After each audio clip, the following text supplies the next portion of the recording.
Selamat pagi, salam sejahtera. Terima kasih karena bersama dengan saya di Nazilin Unity Channel. Lama kita tunggu, akhirnya Sanusi tampil, membuat kenyataan yang paling menggemparkan Malaysia. Sanusi kata dia mau bongkar plot sebenar. Menteri Besar Kedah, Datuk Seri Muhammad Sanusi Maknor, akan membongkar plot sebenar yang berlaku dalam pelbagai isu termasuk penahanan reman Ketua Pegawai Eksekutif CEO Persatuan Bola Sepak Kedah yang membabitkan isu rasuah. Ini paling panas, bukan saja dalam dunia politik tapi juga dalam dunia bola sepak Malaysia apabila digemparkan CEO Persatuan Bola Sepak Kedah ditahan kerana siasatan rasuah melibatkan nilai 6 juta ringgit. Yang dikatakan dimasukkan ke dalam akaun Persatuan Bola Sepak tersebut.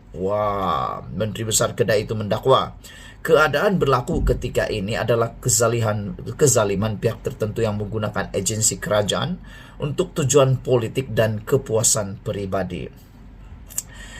Beliau yang juga Presiden KFA menegaskan individu ditahan SPRM terbabit bukan orang kaya, sebaliknya hidup dalam kesempitan. Tak ada sesiapa pun antara mereka itu kaya. Semua miskin papa kedana. Ada yang naik isi minyak kereta pun tak mampu. Ada diberhentikan kerja dan sedang cuba bina semula kehidupan dengan mengusahakan pelbagai kerja. Kalau depa mereka dapat habuan 6 juta ringgit, depa tak semiskin itu, katanya ketika dihubungi di sini hari ini. Muhammad Sanusi berkata KFA sejak ditubuhkan membiayai pasukan bola sepak dan kegiatannya melalui derma serta sumbangan kerana ia bukan syarikat perniagaan berasaskan keuntungan. Yang ini kenyataan Sanusi, bahagian ini menjadi perdebatan besar dalam media sosial. Apabila Sanusi berkata KFA ditubuhkan membiayai KFA sejak ditubuhkan, kata Sanusi, KFA sejak ditubuhkan membiayai pasukan bola sepak dan kegiatannya melalui derma. Yang ini betul-betul mengejutkan ramai peminat bola sepak Malaysia. Ada juga yang mengatakan, betulkah yang apa Sanusi cakap ni? Melalui derma serta sumbangan kerana ia bukan syarikat perniagaan berasaskan keuntungan. Ini betul-betul mengejutkan ramai orang. Tegas Sanusi, persatuan itu memang ada menerima sumbangan tetapi tidak bersubahat melakukan rasuah kerana KFA tidak mempunyai akses kepada projek yang memerlukan kelulusan kerajaan persekutuan. Sewaktu KFA nazak dengan hutang puluhan juta ringgit, tidak ada siapa peduli. Gaji pemain dan bayaran kepada badan berkanun terhutang puluhan juta. Tak ada siapa peduli, kata Sanusi. Bila kita mula selesaikan sedikit demi sedikit di samping membiayai keperluan semasa pasukan, ada pihak iri hati dan dengki, kata Sanusi. Bila pasukan sudah diswastakan, KFA mampu tarik nafas lega sedikit tetapi masih beri komitmen untuk terus bayar hutang kepada pemiutang, katanya. Berikutan itu, Muhammad Sanusi menganggap semua tuduhan yang dilemparkan ke atas individu yang disiasat dan ke atas KFA sebagai fitnah dan sedia membongkar perkara itu. Netizen kata cepat-cepatlah. Mohonlah supaya Datuk Seri Sanusi Maknor, Menteri Besar Kedah ini secepat-cepatlah bongkar perkara ini, kata mereka. Kalau benar ada yang mau dibongkar. Tapi ramai yang menganggap tiada yang boleh dibongkar, kata mereka. Kenapa ada pihak iri hati? Tak tahulah apa yang maksud Sanusi ada pihak yang iri hati. Iri hati tentang apapun tak tahu. Kena tanya mereka itulah, kata Sanusi. Memang KFA menerima sumbangan tapi tak sampai bersubhat melakukan rasuah, kata Sanusi. KFA tak ada akses kepada projek yang dibuat secara tender terbuka dan KFA tak ada penglibatan dalam projek litar, katanya.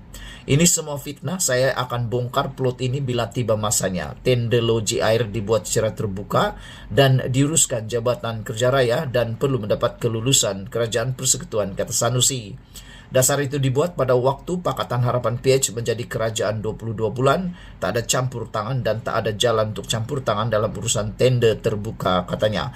Bagaimanapun beliau berkata, ketika tender projek itu dibuka, harga bahan binaan masih rendah. Namun selepas tender selesai diserahkan, harga barang melambung tinggi. Tak ada sama sekali syarikat yang menang tender mampu beri sumbangan kepada KFA. Semua syarikat sedang menghadapi masalah kenaikan harga barang binaan untuk siapkan projek. Adakah masuk hendak sumbang 5 juta ringgit dalam keadaan mereka sangat tenat, kata beliau lagi. Walau bagaimanapun, semalam media melaporkan Suruhanjaya Pencegahan Rasuah Malaysia SPRM menahan reman CEO KFA, yaitu Zulkifli C. Harun dan 3 individu termasuk 2 perunding berusia 40 hingga 60 tahun bagi membantu siasatan kes meminta dan menerima rasuah bernilai 5 juta ringgit. Sekian dulu untuk kali ini. Jangan lupa tinggalkan komen Anda, tekan butang subscribe. Jumpa lagi. Bye-bye. Selamat pagi, salam sejahtera. Akhirnya kita digemparkan dengan keputusan terkini daripada SPRM ini yang melibatkan perbelanjaan skandal 2 bekas pemimpin tertinggi. Saudara-saudara sekalian, skandal publicity 2 bekas pemimpin tertinggi akan dipanggil. Ianya melibatkan peruntukan 700 juta ringgit. Siapa 2 bekas pemimpin tertinggi ini? Anda mungkin sudah boleh menekaknya. 2 bekas pemimpin tertinggi dan pegawai kanan kepada pemimpin terlibat akan dipanggil SPRM, Suruhanjaya Pencegahan Rasuah. Sebaik saja penelitian beberapa dokumen berkaitan penggunaan wang sebanyak 700 juta ringgit yang dibelanjakan kerajaan terdahulu dilakukan Suruhanjaya itu. Satu sumber mendedahkan kepada utusan Malaysia, SPRM kini masih meneliti dokumen-dokumen yang diperoleh daripada kesemua syarikat terlibat, kata sumber tersebut. Saudara-saudara sekalian, nampaknya isu berkaitan skandal publicity bernilai 700 juta ringgit ini mula makin besar, makin menarik, dan yang paling penting mengejutkan kita. Karena sebelum ini kita hanya memikirkan ianya mungkin hanya cerita-cerita kosong yang tidak akan kemana. Tetapi rupa-rupanya selepas beberapa siasatan dan apabila laporan demi laporan dibuat, akhirnya SPRM telah sahkan 2 bekas pemimpin tertinggi dan pegawai kanan kepada pemimpin terlibat akan dipanggil SPRM. Saudara-saudara sekalian, satu sumber mendedahkan kepada utusan Malaysia, SPRM kini masih meneliti dokumen yang diperoleh daripada kesemua syarikat yang terlibat. Kata sumber itu, kesemua 14 pemilik syarikat dan sebuah pertubuhan bukan kerajaan NGO telah dikenal pasti dan dipanggil bagi membantu siasatan. Setakat ini, seramai 15 saksi juga telah dipanggil, terdiri daripada pegawai kerajaan, jabatan terlibat dan agensi yang menguruskan dana tersebut. Kata SPRM, mereka memerlukan, menurut sumber ini, SPRM memerlukan masa bagi menjalankan siasatan terlebih dahulu sebelum kedua-dua pemimpin tersebut dipanggil untuk membantu siasatan, katanya.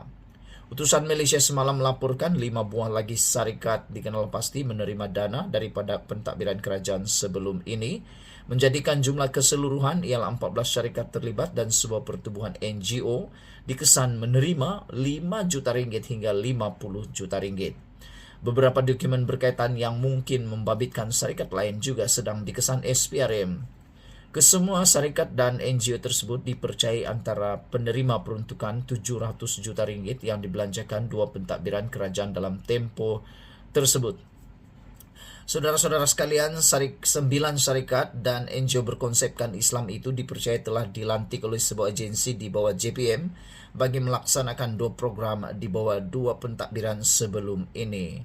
Siasatan yang dibuat SPRM berdasarkan maklumat awal yang telah dinyatakan oleh Perdana Menteri ketika menjawab persoalan ahli Parlimen Batu P. Prabakaran.